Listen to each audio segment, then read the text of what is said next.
Miq, mirëmbrëma. Dua t'ju njoftoj që ky është lajmi i fundit. Palestina fitoi. Po, fitoi dhe do t'ju them se si. Pra, Palestina fitoi dhe Izraeli bëri armë pushim. U detyrua që të bënte armë pushim. Dhe tani do t'ju tregoj se çfarë ka ndodhur orët e fundit.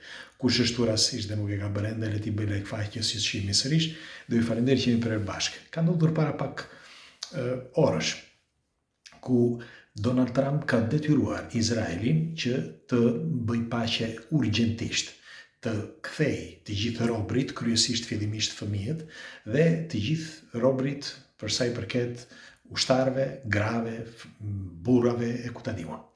Bile jo vetëm kaq, por priten edhe të reja të tjera. Dhe dini pse?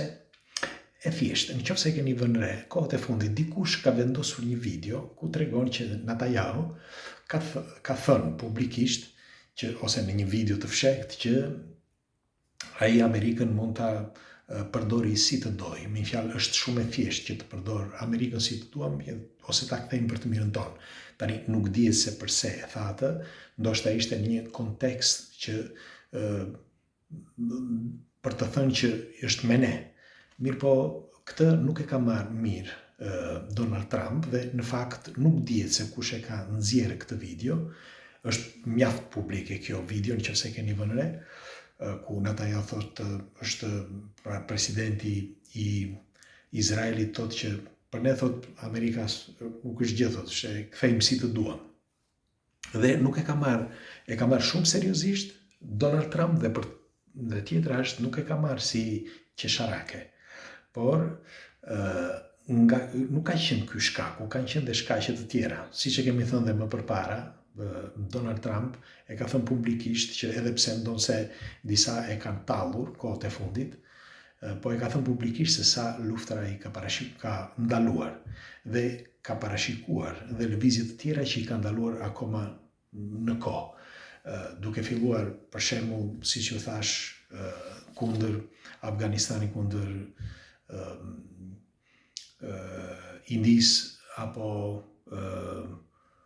ose ishte Pakistani, më falni, Pakistani apo Afganistani, nuk e mbaj mend tani, sepse kanë kaluar një javë, po thuaj.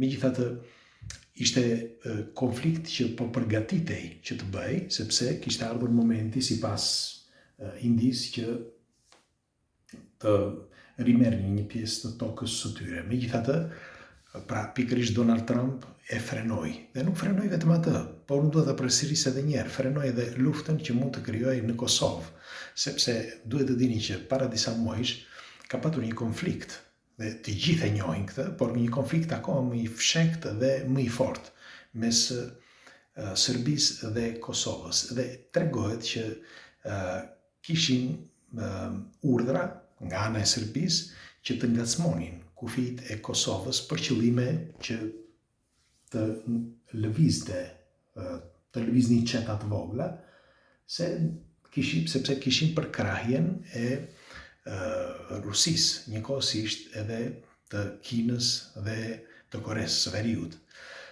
Dhe tregohet që donin që të krijonin një debat diku në mënyrë që të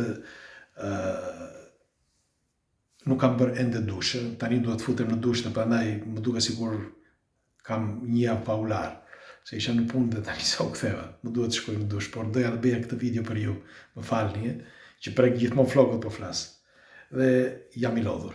Dhe po thoshe, por do ta përfundoj këtë video, dhe po thoshe që është, sidoqoftë, Donald Trump i ndaloi këto luftra, dhe po thoshe që ndaloi edhe incidentin që mund të krijojë mes Kosovës dhe Shqipërisë, pa çka, se disa tallen, siç ju thash, por në këtë rast ai ka frenuar Izraelin. Pra, ka frenuar, i ka detyruar Izraelin, Netanyahu, i ka thënë tani boll më, paqe.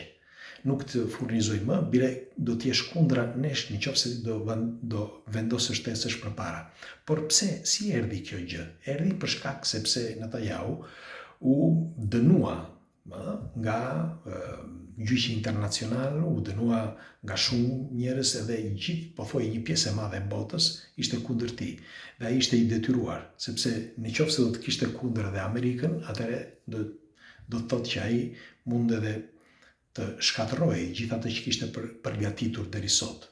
Kështu që megjithatë, ai ndoshta ka thënë, ok, mjaft me kaq. Këtë ne nuk e dim, por e vërteta është kjo, që Izraeli ndaloi luftën dhe tani fillon paqja me Palestinën. Ndaj dhe po them që Palestina fitoi, sepse në këtë rast Palestina fiton. Palestina nuk ka forcën e Izraelit, kështu që luftonte vetëm me gur. Por në këtë rast fiton. Fiton sepse do t'i kthejnë të gjithë fëmijët, gratë apo burrat që janë arrestuar dhe janë edhe mbajnë peng, për më tepër tani del një problem i madh, një problem që duket i pashmangshëm. Kush do ta pagojë tani? Kush e pagon luftën? E dini se sa miliona dollar, miliarda do të thoshja, ka shkaktuar ajo luftë që u bë në Gaza? Kush do ta pagojë? Tani nuk është vetëm sot, sepse lufta në Gaza nuk ka shtëruar kurrë. Që kur mbaj mend ne që kur ishim të vegjël, vazhdon ende sot. Her pas here qëndrojnë, bëjnë paqe, pastaj kthehen edhe një herë tjetër dhe fillojnë prapë nga e para. Tani se kush e ka fajin këtë ne nuk e dim, por e vërteta është kjo, që ka prej vitesh që bëhet një gjë e tillë. Megjithatë, e rëndësishme është që më në fund paqe në Palestinë. Pra, duke filluar nga nesër, ashtu si shton dhe lajmet, u detyruan që të bëhet paqe. Kështu që shpresojmë tani që mos të ketë lëvizje të tjera, por për mendimin tim duhet një nderim, qoftë për Netanyahu sepse e detyruan apo nuk e detyruan, pra për gjithë Izraelin, duhet një si mund të quhet, një falenderim, le të themi, sepse sidoqoftë, edhe pse e detyroi, falenderimi i parë shkon Donald Trumpit që e detyroi Izraelin, por i shkon edhe Netanyahut së bashku me Izraelin, që ndaloi luftën në këtë rast. Mendoj unë, tani do dëshiroja juve çfarë mendimi keni dhe çfarë mendimi keni për të gjithë atë që ndodhi deri tani. Normal që gjithë ai barut që u shpërnda në të gjithë Palestinën nuk do të mund ta riqep historinë ose të kthej edhe njerëzit që vdiqën. Por, ç'është e vërteta, ne, siç u kam thënë dhe herë të tjera, nuk i intereson askujt lufta dhe ne jemi ata, si mund të themi, populli që jemi të parët që kënaqemi nëse nuk ka luftë.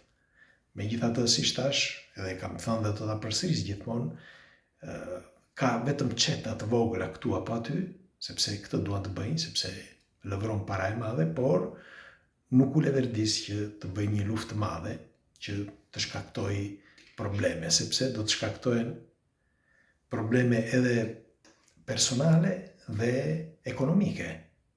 Jo vetëm të vendit, por edhe të atyre, të xhepave të tyre personalisht. Kështu që i urojmë Palestinës dhe Izraelit tani paqe për gjithmonë, shpresojmë dhe le t'i falenderojmë të gjithë, por kryesisht Donald Trumpin, për mendimin tim. Ju çfarë mendimi keni?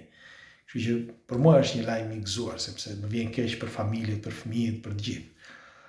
Faleminderit që jemi për herë bashkë Shqipe. Kush është rastisht, bëjini like faqes, nëse nuk e keni bërë ende, dhe ju faleminderit. Ju faleminderit që jemi për herë bashkë. Hajde, pres komentet tuaja, natën.